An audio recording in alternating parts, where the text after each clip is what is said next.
Urtzintza Gipuzkoa, espero dut, inor ahaztu ez izana. Ez dira bertan egon, baina Euskaraldiko koordinazioan ari dira era berean, Euskal Elkargoa eta Euskararenaren lehen balorazioa egiteko hitza hartuko dute jarraian, galderen tartea ireki baino lehen, Bingenek berak. Egun on guztioi, ariketa sozial masiboa. Bigarren Euskaraldia ere, ariketa sozial masiboa izan da. Euskal Herri osoko milaka lagunek parte hartu dugu, hizkuntza ohiturak aldatzea eta inertzia linguistikoak astintzea helburu izan dituen ariketan. Aurten, 169.780 lagunek eman dugu izena. Aurrikuspenak egitea zaila zen urte honetan, oso pozgarria da milaka lagunen konpromisoa berretsi dela, eta aurreko edizioan parte hartu ez zuen ahobizi eta belarri prestasko ariketara batu dela ikustea.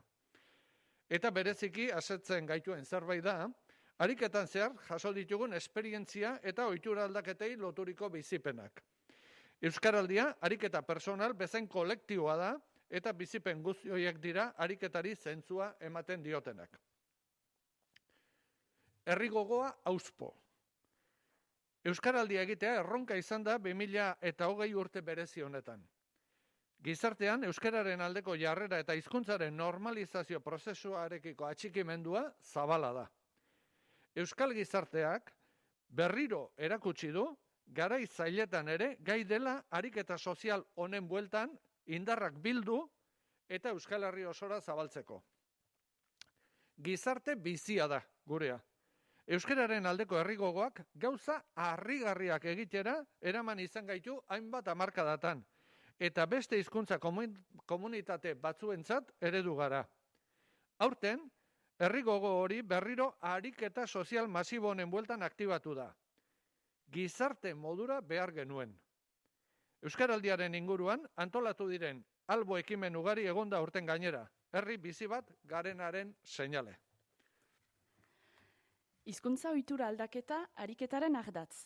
Ariketa soziala da Euskaraldia, parte hartzaileak hizkuntza praktiken gaineko hausnarketa egin eta hizkuntza ohiturak aldatzera bultzatzen dituen ariketa. Ez da nola nahiko aldaketa. Bakoitzaren ohiko harreman sareetan eragiteak autu kontziente egitea eskatzen du eta praktikari eusteak jarraikortasuna. Entitateetan ere, ariguneak sortu eta babesteko erabakia adostasun baten ondorioa izan da. Ahobizi eta belarri prest jolak ez dira guztiz berriak izan Euskaraldiaren bigarren edizioan. Hala ere, joletan sakontzen jarraitu behar dagoela nabarmendu da urten ere. Oraindik ere, belarri prest izan daitekeen jende asko dago arrazoi ezberdinengatik Euskaraldian modu aktiboan parte hartzeko erabakia hartu ez duena. Urrengo ediziorako ere, Euskararen erabilera nabarmen areagotzeko oso garrantzitsua den jende multzo zabal hori aktibatzea erronka da. Euskararentzako guneak irabazten entitate askoren erabakiari esker. Euskararen erabilera handitzeko hiztunen praktikak eta ohiturak astintzeaz gain, Euskararentzako gune erosoak sortzea beharrezkoa dela sinetsita, ariguneak sortzeko proposamena helarazi diegu era guzietako entitateeri. Milaka enpresa handi eta txiki, merkatari, erakunde publiko eta era guzietako elkarte batu dira Euskaraldira. Euskara lasai erabiltzeko gune babestuak, ahobizi eta belarri presten hizkuntza praktikak erosoago gauzatzen baitira eremu babestuetan. Arigunen balioa azpimarratu nahi dugu, adostasunaren ondorio baitira. Ariguneko kideen eta gunea babesteko ardura dutenen arteko adostasunaretik sortuak. Horrek lagundu behar du 15 egunetan sortutako dinamika zein praktika berriak denboran luzatzen. Ez da erreza izan aurten entitate askorentzat ariguneak sortzeko prozesua pandemiak eraginda. Eta hala ere, milaka entitate batu dira ariketara, eta gogotsu ekin diete gune babestuak sortu eta edatzeari. Baina ariguneak sortuta, ateak zabaltzeko zaintasun edo ezintasunan izan duten hainbat entitate ere egon dira. Gogoan ditugu eta beraiekiko zor bat ere sentitzen dugu. Ariketarat batzeko egin duten ahalegina itzultzekoa. Herri batzordeak euskaraldiaren oinarri. Ez da urte erraza izan gizarte ekimen antolatuarentzat. Euskaraldiaren bigarren ediziorako herriz herri batzordeak sortzen eta berrantolatzen ari zirenean gordin agertu zen COVID-19 gaitza. Hilabete zailak bizi izan ditugu eta ez da erraza izan herrietako batzordeen dinamikari eustea eta kalean lan egitea. Eta hala ere, lehen edizioan baino udalerri gehiagotan antolatu da euskaraldia. Tokian tokiko euskalgintza, erakunde eta euskaltzalei esker. Herri gehiagotan egon dira batzordeak eta voluntarioak lanean, alegin ikaragarria egiten, gizarte harremanak mugatuak dauden garaian, era guztietako entitateetan eragin eta herritarrak ariketa sozialera batzera gonbidatzen. Nahi genuke euskaraldiak abiatu dituen hainbat batzorderen lanak jarraipena izatea euskaralditik arantzago ere.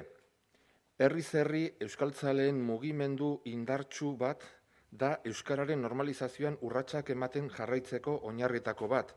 Euskararen normalizazio bidean askotariko ekimen eta jarduerak antolatzen jarraituko dituen mugimendu indartsua.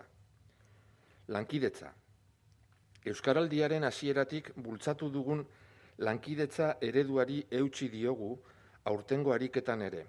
Euskarak eta euskaltzaleok euskalgintzan ari garen gizarte eragileen, erakunde publikoen eta bestelako eragileen arteko indar uztarketak behar baititugu.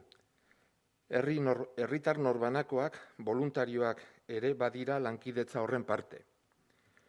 Norbere funtziotik, norbere erantzunkizun sozialetik aritu gara eragileak herrietan zein koordinazio orokorrean.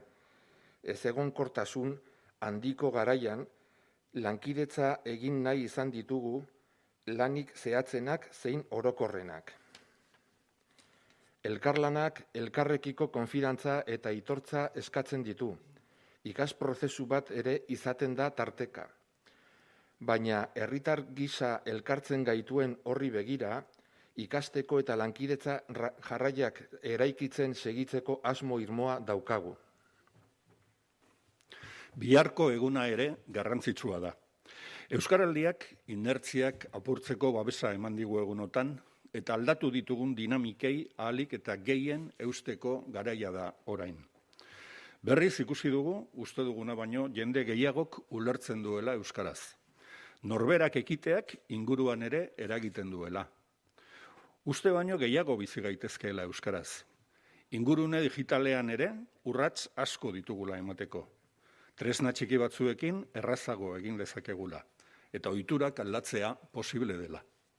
Babesa, konplizitatea, sorpresa, norbere hautua, eustea, eskatzea. Ahalduntzerako eta normalizaziorako bidean lagungarri izan ditzagun aurrerantzean ere. Txapak egunotan eman dizkigun ahalmen horiek gurekin eraman ditzagun euskarari eutsi nahi diogun guztietan.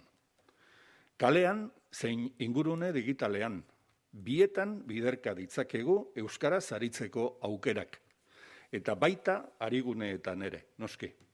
Lortutako adostasunak eta identifikatutako espazio horiek balia ditzagun aurrerantzean ere, gure lantoki, elkarte, denda eta espazio publikoetan euskaraz aritzeko.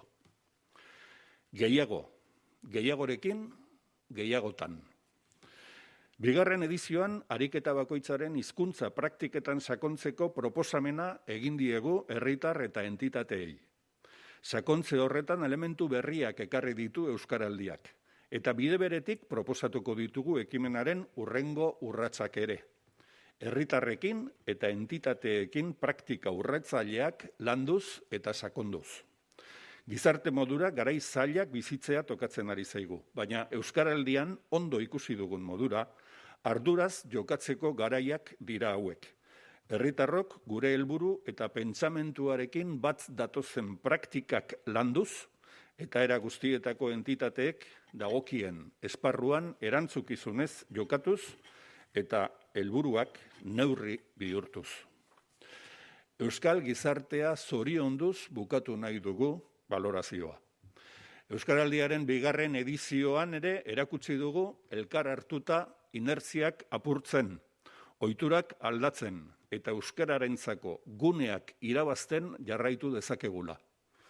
Badugu zeregina oraindik ere, baina egunotan sortutako energia sozialari eta auzolanari eusteko deia egin nahi dugu. Sortzen ari garen hizkuntza praktika berriak bidea egin dezaten. Eskerrik asko.